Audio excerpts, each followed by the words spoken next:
Olá, irmãos. Vamos aí falar da palavra de Deus de uma forma simples, verdadeira, eficaz e didática. Falar da Bíblia tem que falar da Bíblia. Falar de Deus está aqui na Bíblia, certo? Por que eu estou dizendo isso? Às vezes você vê alguns vídeos aí, pessoas querendo te fazer acreditar em necromancia, né, em espiritismo, que pessoas que morreram vai voltar aqui e vai falar com você. Mas, de fato, isso não existe. Nem na palavra do Deus, né, que nós cristãos, seja católico, evangélico, seguimos, e muito menos se você não seguir. Por exemplo, você já imaginou que uma pessoa que você ama muito falece?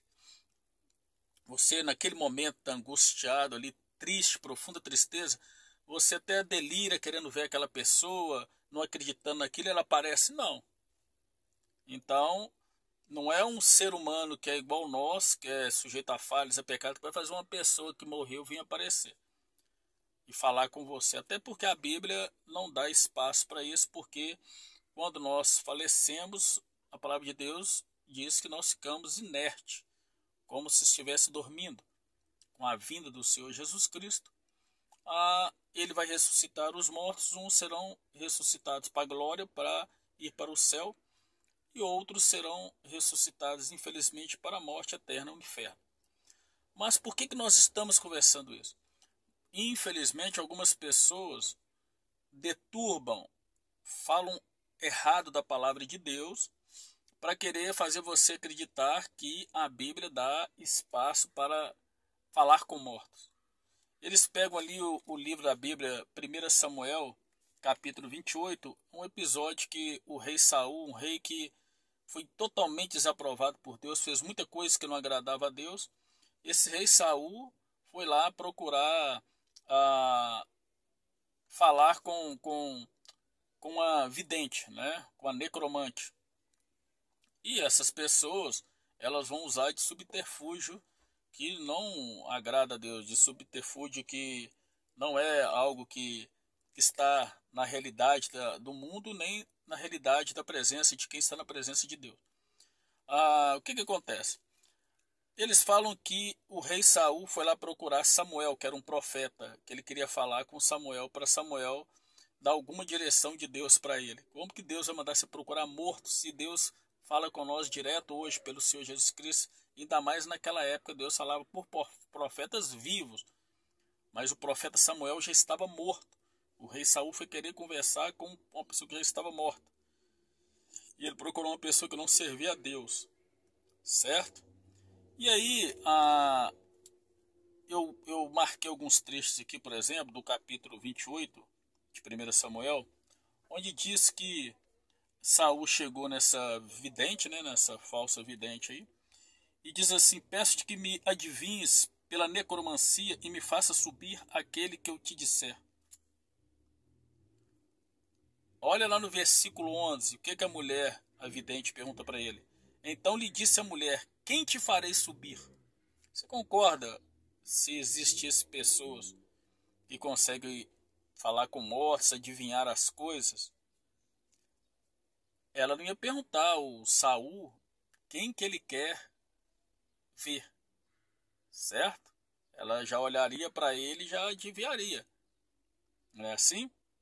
Aí ele falou, respondeu ele, faz-me subir Samuel.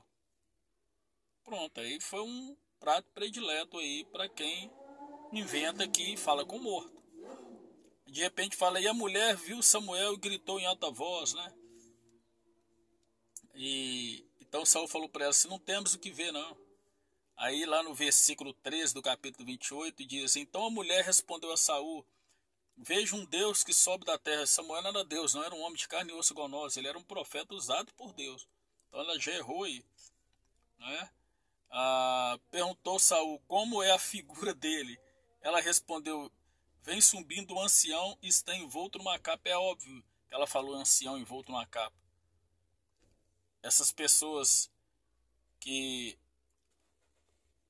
né, servem essas outras coisas que não procuram a Deus, elas vão falar isso mesmo.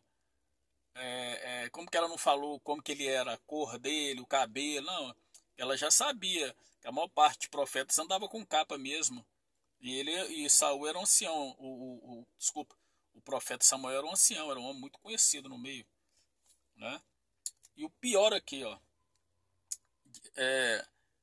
conforme a necromante que disse que estava vendo o profeta Samuel, que nós sabemos que não é, olha o erro grande que ela cometeu. Diz que Samuel falou assim para Saul: como tu não deste ouvido à voz de Deus e não executaste o que ele, no furor da sua ira, ordenou que fizesse contra Amaleque, por isso o Senhor te fez hoje isto: o Senhor entregará também a Israel contigo nas mãos dos filisteus.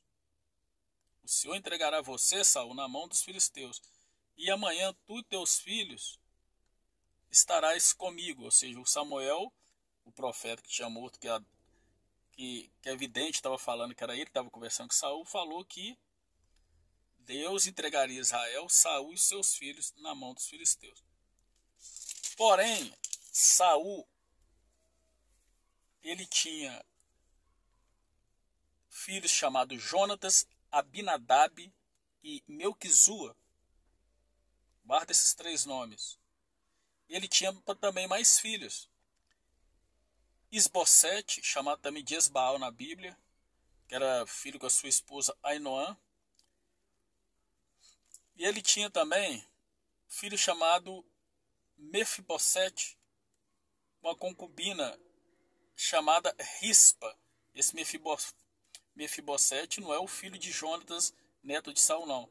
Saul também tinha um filho chamado Mefibosete. Tudo isso você confere em 2 Samuel capítulo 21, versículo de 7 a 8, 1 Samuel capítulo 31, versículo 1 e 1 Crônicas capítulo 10, versículo 2. Por que eu estou dizendo isso? Saul aqui, ele tinha outro filho também chamado Armone. Tá? Então, olha só, ele tinha Jonatas, Abinadab e Melquizua, que eram os mais conhecidos, 3.